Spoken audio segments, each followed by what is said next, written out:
आप सभी का हमारे चैनल दिव्य ज्ञान में स्वागत है। आज हम परमहंस योगानंद जी के द्वारा बताए गए भजन सिमरन के आध्यात्मिक जीवन के बारे में जानेंगे। इस आध्यात्मिक यात्रा में जब एक साधक शिष्य दिल से भजन सुमिरन करता है तो वह अपनी आत्मा को प्रभु के चरणों में समर्पित कर देता है और हर दिन नियमित रूप से ध्यान की बैठकों में शामिल होता है, जिसमें एक पवित्र सी की इच्छा होती है कि स्वामी उसे कुछ ऐसा अनुभव करा दे जिससे विश्वास हो सके कि वह सही है, उसका आत्मिक पासपोर्ट हो रहा है और मालिक उसकी प्रार्थनाएं सुन रहा है। यह एक सीनियन सी क्रिस्टल है कि हे प्रभु ने मुझे बताया कि तू मेरियों से खुश है, मैं देख रहा हूँ और जल्द ही तू मुझे अपने स्टेज में जगह बनाऊंगा। इस यात्रा में हम कई बार कुछ ऐसी तस्वीरों से राख होते हैं। किसी भी सत्संगी की वीडियो हो, किसी पुस्तक की पंक्तियां हो या किसी शिष्य साधक का अनुभव जिसमें यह उल्लेख है कि कुछ साधकों को शरीर से बाहर निकलने का अनुभव अर्थात शरीर से अलग होने का अनुभव हुआ। जी हाँ संगत जी, ऐसे अनुभव होते हैं। कई संतों और महापुरुषों ने इस राज्य के बारे में व्हाट्सएप में संकेत दिए हैं, क्योंकि यह अनुभव शब्दों में बांधने योग्य नहीं होता है। इसमें सूक्ष्म सूक्ष्म और गहराई का अनुभव होता है। इस पर कोई भी संत फ्रैंक का बयान नहीं दिया जा सकता। केवल संकेत, केवल भावना ही इस यात्रा का आधार स्वरूप है। जब साधक का मन घर से मुक्त हो जाता है, जब अंतर निर्मल और शुद्ध होता है तो शरीर का भी बोध मिटने लगता है। तब ध्यान की ऐसी स्थिति होती है जिसमें साधक अपने स्वयं को शरीर से बाहर महसूस करता है। ऐसा प्रतीत होता है कि वह स्वयं शरीर में नहीं बल्कि शरीर से ऊपर या भिन्न किसी स्थिति में है। इस अनुभव को सूक्ष्म यात्रा, अंतर्या, सूर्य शब्द योग, शरीर से बाह्य यात्रा, शरीर से बाहर की यात्रा या अनहद, क्या मैं भी अपनी इच्छा से शरीर छोड़ सकता हूँ? क्या मेरी आत्मा का भी ध्यान की गहराई में शरीर से ऊपर उठ सकता है? और यही कारण है कि आज हम इस विषय पर यह विशेष वीडियो लेकर आए हैं। संगत जी हाँ, कुछ उन्नत साधकों और योगियों ने वर्षों की साधना, नाम सुमिरन, सेवा और प्रभु कृपा के माध्यम से ऐसी अवस्थाओं को पाया है जब उनकी स्वतंत्र इंडिपेंडेंट बॉडी सबसे ऊपर दिखती है। लेकिन ध्यान दे, यह कोई साधारण बात नहीं है। ऐसा तभी होता है जब एक साधक ने स्वयं को पूर्णतया समर्पित कर दिया हो और मन की पकड़ प्रभु के हाथों में सौंप दी हो। यह नवीनतम टैब तब मौजूद है जब साधक कोई प्रदर्शन नहीं करना चाहता, कोई अनुभव नहीं मांगता, बल्कि केवल प्रेम में लीन भजन करता है और प्रभु से मिलने की सच्ची पीड़ा है। कई बार ऐसे अनुभवी साधकों को भी डरा दिया जाता है, क्योंकि जब शरीर की पकड़ की जानकारी सामने आती है और खुद ऊपर उठती है तो सामान्य व्यक्ति इसे समझ नहीं पाता है और डर जाता है। लेकिन संगत जी, आपको डरने की जरूरत नहीं है। यह कोई भयानक अनुभव नहीं है, बल्कि यह तो आत्मा की गहराई है जो केवल उन विरले साधकों को मिलती है जो पवित्र अर्थों में आत्मा को जगाया जाता है। यदि आपकी ध्यान साधना में कोई मनमुटाव हो रहा है और आप इस तरह के दीक्षार्थियों के बारे में उलझन में हैं, तो यह वीडियो आपके लिए अत्यंत महत्वपूर्ण है। कृपया इसे अंत तक ध्यान से देखें और अगर आपको कभी ऐसा कोई अनुभव हुआ हो तो हमें कमेंट में जरूर बताएं। कौन जाने आपकी एक साझा की गई भावना किसी और साधक की अटकलों को साधना की दिशा दे दे। आज हम इसके सूक्ष्म सूक्ष्मदर्शी के बारे में बात करेंगे, जिसमें वे कभी कभी स्पष्ट शब्दों में कह सकते हैं, केवल उपकरणों में बांट सके। यही संकेत साधक की यात्रा को वास्तविक दिशा देते हैं। और हाँ संगत जी, अगर आप हमारा चैनल भजन मार्ग नए हैं तो कृपया सब्सक्राइब जरूर करें ताकि बाबा जी की अनमोल शिक्षा आपके जीवन में निरंतर बनी रहे। संगत जी एक बहुत ही उच्च कोटि के योगी थे। श्री रामकृष्ण परमहंस जी उनके दिव्य वृत्त चित्र का उल्लेख the gospel of Shri Ramakrishna नामक पुस्तक में विस्तार से किया गया है, जहां वे स्वयं बोले थे कि जब वे दक्षिणेश्वर मंदिर में मां काली की पूजा में लीन थे तो एक दिन ऐसा हुआ कि वे गहन ध्यान में चले गए और शरीर की सुध-बुध खो बैठे। मंदिर के पुजारी और सेवक घंटों देखते रहे कि वे एक ही मुद्रा में ना शब्द निःस्पंद बैठे हैं, ना आंखों में कोई हलचल, ना धरती का कोई तेज बहा। लोगों को चिंता होने लगी कि कहीं कुछ हो तो नहीं गया, लेकिन अंदर परमहंस जी की निजी तौर पर किसी और ही दुनिया में प्रवेश कर लिया गया था। स्वयं रामकृष्ण जी ने बाद में यह अनुभव साझा किया कि जब वे ध्यान में झुके तो उन्हें अपनी आत्मा से शरीर में एक अलग अनुभूति होने लगी। वह कहते हैं, मैंने देखा कि मैं कहीं और मंदिर में हूँ, लेकिन मैं खुद इसमें शामिल नहीं हूँ। मैं ऊपर उठ रहा हूँ, जैसे कोई अदृश्य शक्ति मुझे खींच रही हो। मैं प्रकाश के समंदर में डूबता जा रहा था। उस अनुभव में वे स्वयं को एक विशाल अनंत प्रकाश में विलीन होते हुए अनुभव करते हैं, जहां ना कोई नाम था, ना रूप, ना विचार, ना समय का कोई बोध। वे कहते हैं, उस स्थिति में मैं ना कृष्ण राम था, ना पुजारी, ना साधक। मैं केवल एक निजी था जो कि प्रकाश के साथ एक हो गया था। उस समय उन्हें मां काली का साक्षात रूप भी दिखाई दिया। उन्हें अनुभव हुआ कि मां और मैं अलग नहीं हैं। मैं ही मां हूं और मां ही मैं हूं। यह कोई क्षणिक स्वप्न का अनुभव नहीं था, बल्कि यह कई घंटों तक चला।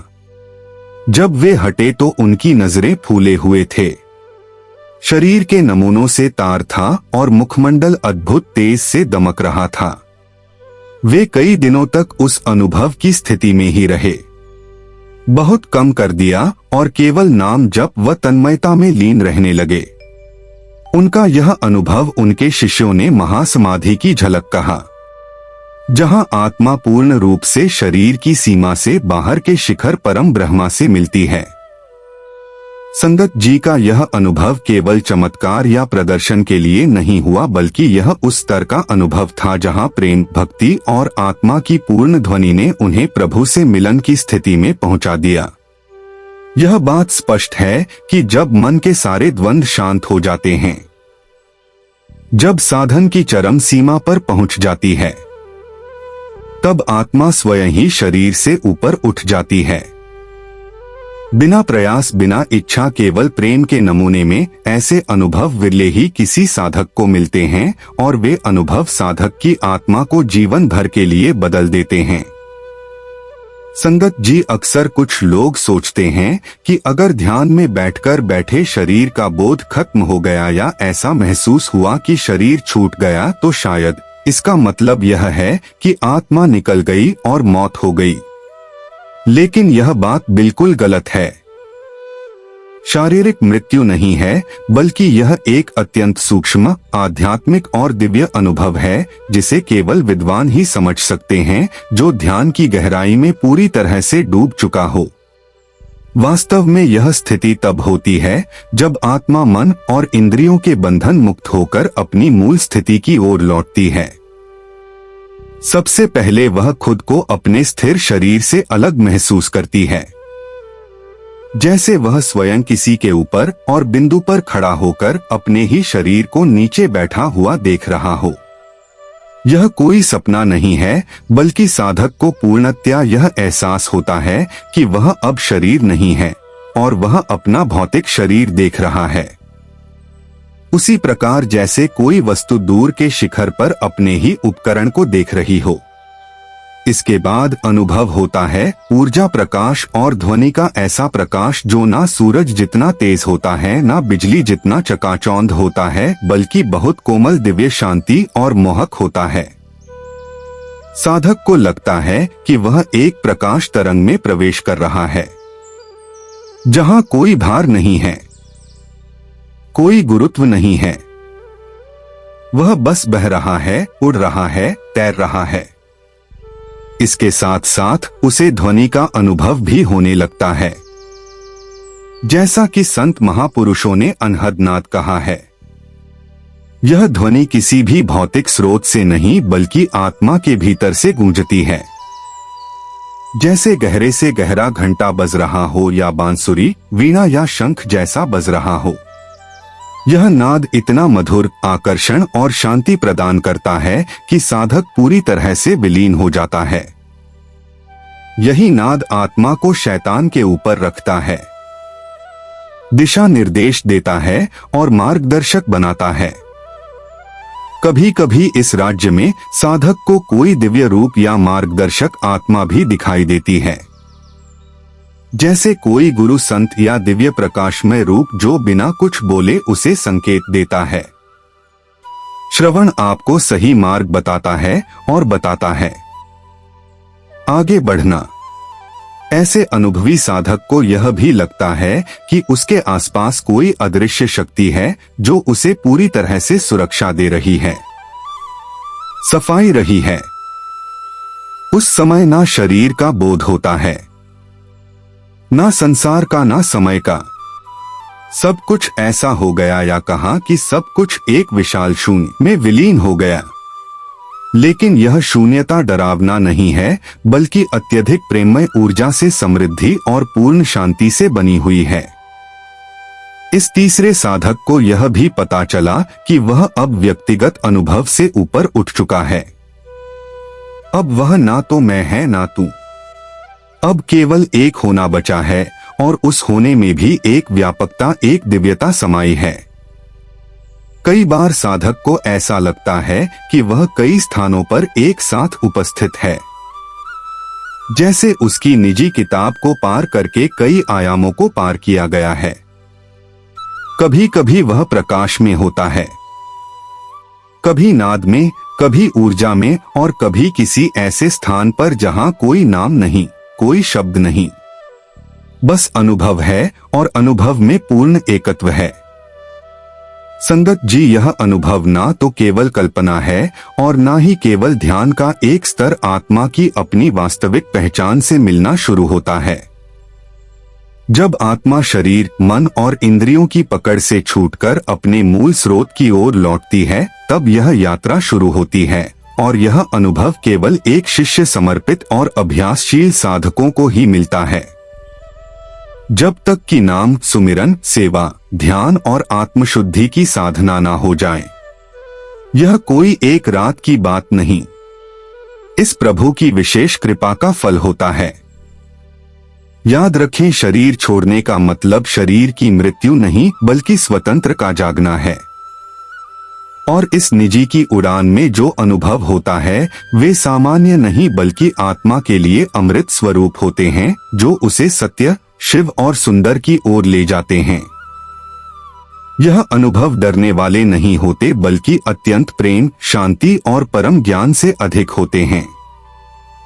यदि कभी आपको ऐसा कुछ अनुभव हो तो उसे प्रेम और भक्ति के स्थान पर त्याग दें, क्योंकि शायद वही आपकी आत्मा की सच्ची यात्रा की शुरुआत हो।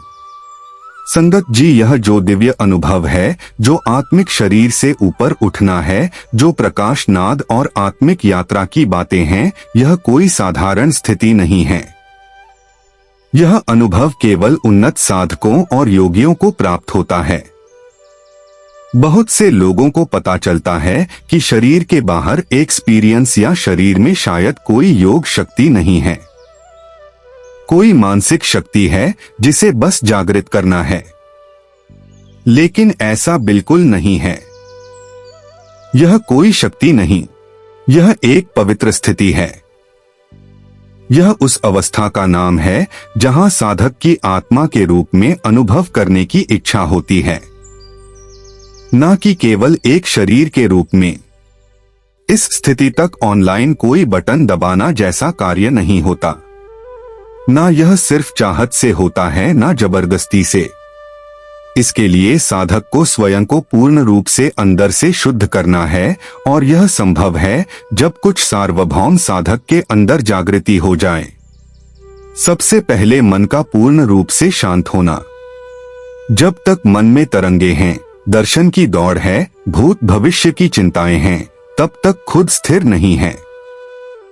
खुद को उठाने के लिए पहले उसे जरूरी बनाना जरूरी है। फिर व्यवहार का पूर्ण एकीकरण आवश्यक होता है। जब तक मैंने अंदर जैसे अवशेष देखे तब तक आत्मा के दर्शन नहीं हुए, क्योंकि आत्मा तो अकर्तापन, निरहंकारिता और पूर्ण दान की अवस्था में ही अपना रूप रखती है। इसके साथ साथ साधक को अपने अंदर से सभी अवशेष और मोह को प्राप्त करना है। मोह न केवल दुनिया का, साम्राज्य का या वलय का, बल्कि आत्मिक अनुभव पाने का, लालसा का भी मोह होता है। यह एक अत्यंत सूक्ष्म और गहरा त्याग होता है, जहां साधक कुछ मांगता नहीं, केवल प्रेम करता है, केवल कर्तव्य करता है। और भी ऊपर बताई गई सभी बातें सबसे जरूरी है। गुरु की कृपा या भगवान की मेहर, यह स्थिति केवल अभ्यास से नहीं आती, यह कृपया आती है। भजन सुमिरन उस कृपया के माध्यम से प्राप्त करें, लेकिन अंतिम मंजिल तक नामावली वाला हाथ प्रभु का ही होता है। जब कोई साधक गंभीर भाव से रोज नियम देंस प्रेम और श्रद्धा से भजन करता है तो धीरे धीरे उसके अंदर एक अनुभव होता है। एक मौन की स्थिति शानदार है और फिर एक दिन ऐसा दिखता है जब बिना किसी प्रयास के उसका अपना स्वयं ही शीर्ष पर होता है। इसलिए संगत जी, यह अत्यंत आवश्यक है कि शरीर छोड़ने का अनुभव कोई चमत्कार या दिखावा नहीं है। यह आत्मा की गहराई में उतरकर परम से मिलने की प्रक्रिया है। यह अभ्यास से कम और कृपया से अधिक संभव है। इसका कारण यह है कि हर साधक को केवल अभ्यास ही नहीं बल्कि संस्कार, प्रेम, सेवा और दान की भावना भी रखनी चाहिए। यही भावात्मा शुद्ध करती है और प्रभु को आकर्षित करती है। संगत जी, अब आइए हम गहराई से समझते हैं कि एक साधक का भजन सिमरन का अभ्यास कैसा होना चाहिए, ताकि वह भी उस परम राज्य तक पहुंच सके जो साक्षात मालिक से मिलन का सजीव अनुभव है। यह मार्ग कोई रहस्य नहीं है। संतों और महापुरुषों ने हमें इसका सूत्र बहुत स्पष्ट रूप से बताया है। यदि एक सच्चा साधक इन 6 बातों को अपने जीवन का हिस्सा बना ले तो धीरे धीरे अपनी निजी शिक्षा प्राप्त कर ले। ध्यान में गहनता और आत्मा की गति तेज होगी। आइए अब इन सूरत को ऊपर उठाते हुए 6 प्रमुख रंगों के तत्वों का विस्तार किया गया है। सबसे पहली और दर्शनीय बात है नियमितता। भजन सुमिरन तभी फल देता है जब वह एक नियमित अभ्यास बन जाता है, ना कि मन का मूड कोई कार्य देखता है। सूरत अनोनी का स्वभाव होता है बाहर की तरफ दौड़ना। वह हर क्षण किसी ना किसी दृश्य, विचार, भावना या याद में उलझा रहता है। ऐसे में अगर हम रोज एक निश्चित समय पर एक शांत स्थान पर अपना नाम सुमिरन करें और उसे त्रिकुटी भिकुटी केंद्र पर रोकने का अभ्यास करें तो धीरे धीरे सूरज की चंचलता कम होती है। मन को रुकना आसान नहीं है, लेकिन जैसे जैसे अभ्यास बढ़ता है आत्मा केंद्र की ओर गुरुत्वाकर्षण दिखता है। यह वह जगह है जहां से शुरू होती है निजी की यात्रा। ध्यान रहे, सिमरन सिर्फ शब्दों की पुनरावृत्ति नहीं बल्कि पूर्ण जागरूकता और प्रेम डेक्स की गई अंतर्या होनी चाहिए। दूसरा मार्ग है समय का चयन।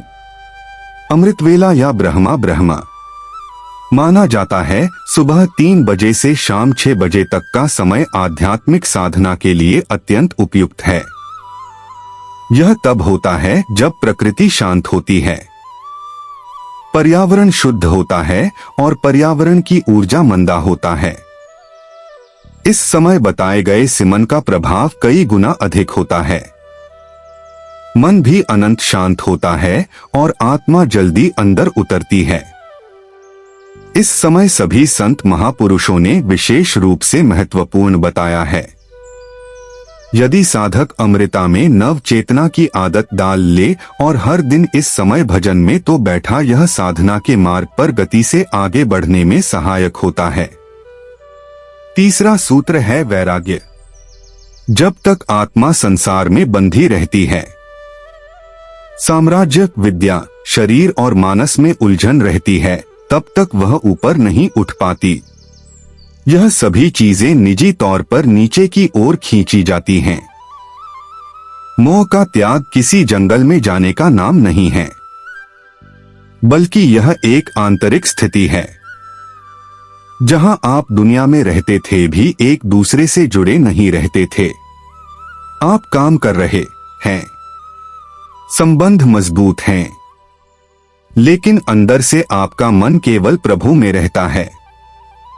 जब शरीर से सर्वांगीण विश्राम प्रतीत होता है तो ध्यान में द्रव्य समय शरीर का बोध भी धीरे धीरे मिटने लगता है, और यही वह अवस्था है जब आत्मा शरीर से ऊपर उभरती हुई दिखाई देती है। वैराग्य कोई दोहरा त्याग नहीं है, बल्कि यह प्रभु से मिलने की गहरी चाहत में संसार से स्वभाव रूप से दूरी बना ली गई है। चौथा स्तंभ है सत्संग अर्थात सात्विक ज्ञान की संगति। जब तक साधक को यह ज्ञात नहीं हो जाता कि उसकी साधना की दिशा क्या होनी चाहिए, ध्यान का सही तरीका क्या है और आत्मा की यात्रा कैसे होती है, तब तक वह भटक सकता है। संतों का सत्संग हमें न केवल दिशा देता है, बल्कि हमारी आत्मा को जागृत भी करता है।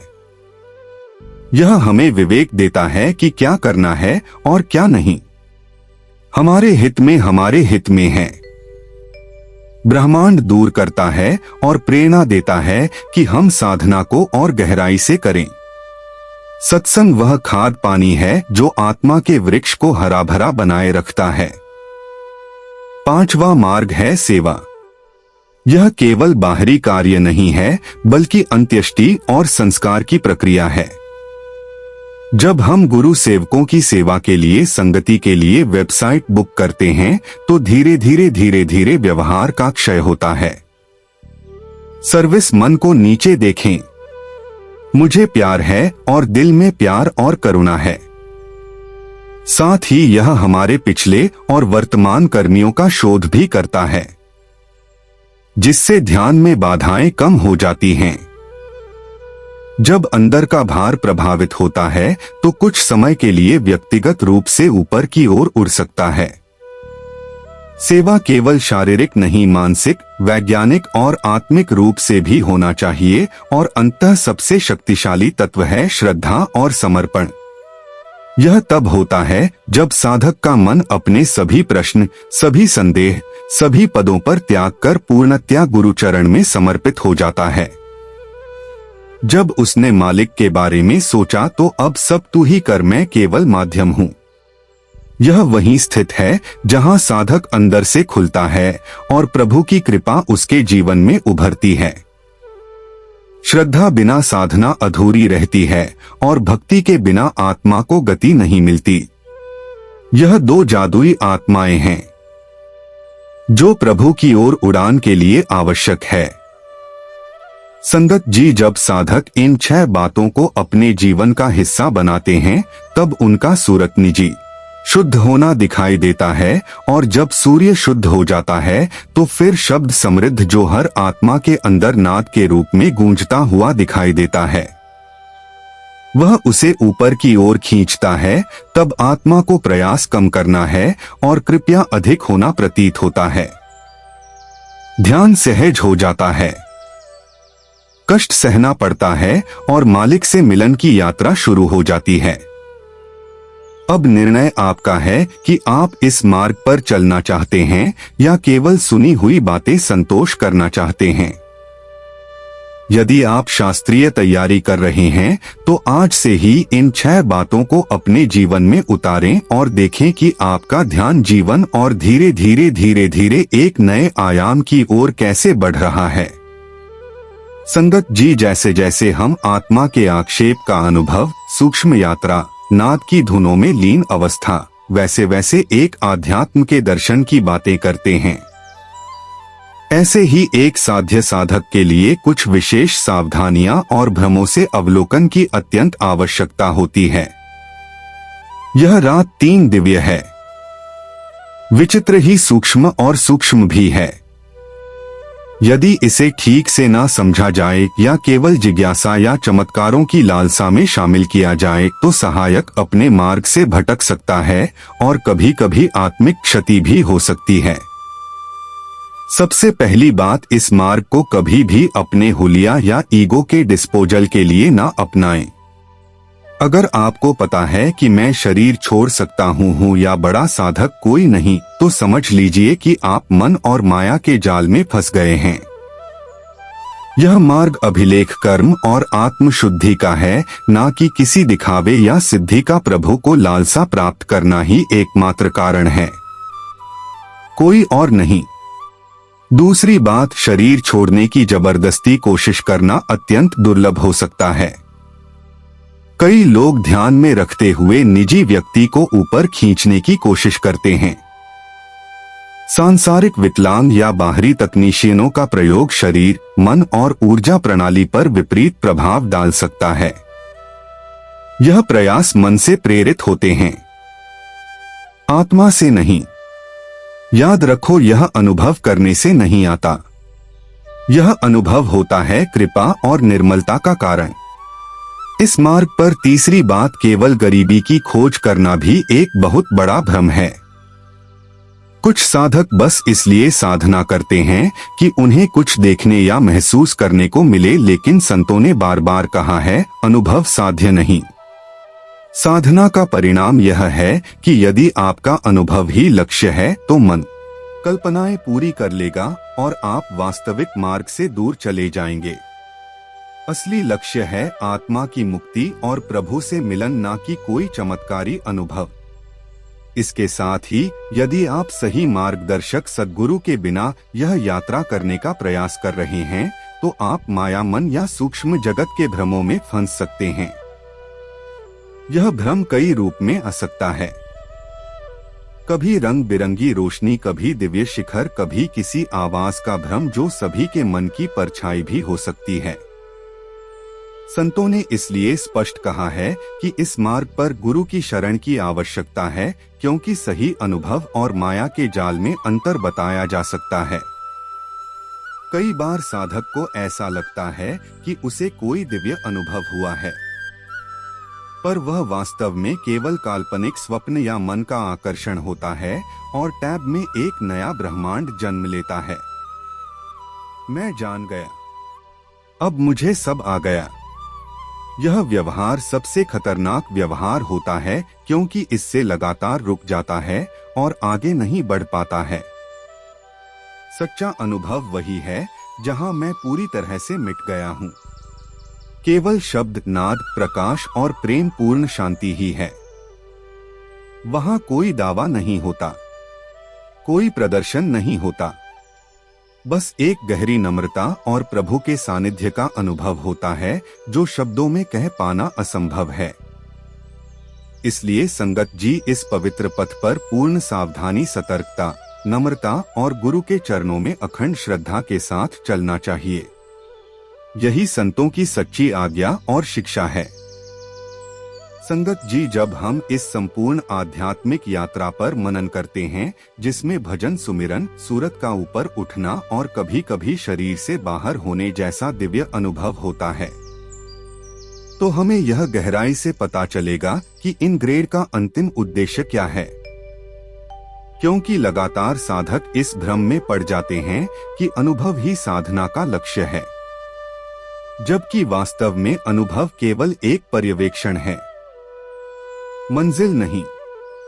कई महान संतों और महापुरुषों, कबीर साहब, गुरु नानक देव जी, रामकृष्ण परमहंस, संत तुलसी साहिब, स्वामी शिव गोपाल सिंह और समकालीन समय के कई सद्गुरु ने भगवान की तरह शरीर को ठीक किया है। लेकिन उनकी यह यात्रा किसी चमत्कार को देखने या सिद्धि प्राप्त करने के लिए नहीं थी। यह यात्रा पूर्ण दान, गहन प्रेम और प्रभु में विलीन होने की तीव्रतम लालसा से उपजी थी। वे आत्मा चाहते हैं, वास्तविक घर वह अनहद शब्द, वह साधुन, वह अद्वितीय प्रकाश में झुकना वही से है जहां से आत्मा है। जैसा कि बाबा जी गुरु महाराज बार बार कहते हैं, शब्द के साथ सूरत को जोड़ दो, बाकी सब आप ही चलेंगे। यह वाक्य आपके लिए इस संपूर्ण मार्ग का सार है। इसका अर्थ यह है कि जैसे ही साधक की निजी सूरत पूरी तरह से शब्द ध्वनित नाम अनहद नाद में एकाग्र होती है, तब वह स्वयं में शरीर की सीमा को पार कर जाता है। तब कोई प्रयास ना करें कि मुझे शव मिले, बल्कि एक दिन ऐसा आता है कि शरीर स्वयं पीछे छूट जाता है और आत्मा सहज भाव से बिना किसी प्रयास के अपने वास्तविक घर की ओर उड़ान भरती है। इसलिए यह अत्यंत आवश्यक है कि दिव्यता का वास्तविक उद्देश्य केवल दिव्यता देखना नहीं है, बल्कि यह है कि आत्मा प्रभु से जुड़े और विलीन हो जाए और अपने केंद्र को पहचान लें। जो अनुभव हमें नाम की गहराई, प्रेम, अंश और लीनता की ओर ले जाए वही सच्चा अनुभव है। बाकी सब तो मन के खेल हो सकते हैं। जब आत्मा शब्द में पूरी तरह से जुड़ जाता है, तब उसे शरीर छोड़ने की कोई कोशिश नहीं की जाती। यह कोई विद्या नहीं है जिसे पढ़ा जाए। यह कृपा और दान का फल है जो साधक को सहज रूप से मिलता है। इसलिए संगत जी, यदि आप भी इस मार्ग पर चल रहे हैं और आपके मन में यह प्रश्न है, तो मुझे क्या अनुभव होगा, मैं शरीर कैसे छोड़ता हूँ, तो बस इस बात को याद रखें कि आपका काम केवल सूरत को शब्द में शामिल करना है। बाकी सब कुछ आपका काम होगा। अनुभव, गहराई, वर्गीकरण फूटेगा, अंदर से शांति और आनंद। लेकिन प्रत्येक का उद्देश्य केवल एक ही है, प्रभु का मिलन, आत्मा का परमात्मा में विलीन होना। इस पवित्र यात्रा में मन को शांति रखो, श्रद्धा और भक्ति बनाए रखो और भजन सुमिरन करते रहो। क्योंकि जैसे ही सूर्य शुद्ध होता है, वह आकर्षण से नहीं प्रेम और पुकार से ऊपर उठती है, और जब ऐसा होता है तब ना अनुभव की इच्छा रह जाती है, ना शरीर का बोध, तब केवल शब्द ही शेष रहता है और आत्मा मिलकर खो जाती है। संगत जी, यदि यह वीडियो है जिसमें हमारे लिए आत्मा की सूक्ष्म यात्रा, भजन से मन की गहराई और शरीर का आगमन जैसे दुर्लभ ब्रह्मांड की झलक शामिल है, आपका ध्यान भजन और सिमरन की साधना को थोड़ा भी समझें, स्वीकार करें और आगे बढ़ाने में सहायक हो रहा है, तो हम अत्यंत कृतज्ञ होंगे। यदि आप इसे अपने आत्मिक पथ पर चल रहे प्रिय साधकों के साथ अवश्य साझा करें। क्या पता आपका एक संकेत सी शहर किसी ऐसे साधक तक पहुंच जाए जिसमें आत्मिक यात्रा किसी भय, भ्रम या विघ्न में फंस गई हो और वह पुनः सुमिरन की लौ को संकट में डाल दे। हमारा उद्देश्य केवल जानकारी देना नहीं, बल्कि प्रेम, शांति और अंतर्या की प्रेरणा देना है। यह विषय सामान्य, अति सूक्ष्म एवं दिव्य नहीं है। इसलिए हम आपके लिए इसी प्रकार के गंभीर, गढ़ और भावनापूर्ण विषय लाते हैं, ताकि आपकी साधना में स्थिरता और गहराई बनी रहे। कृपया हमारे चैनल को सब्सक्राइब करें।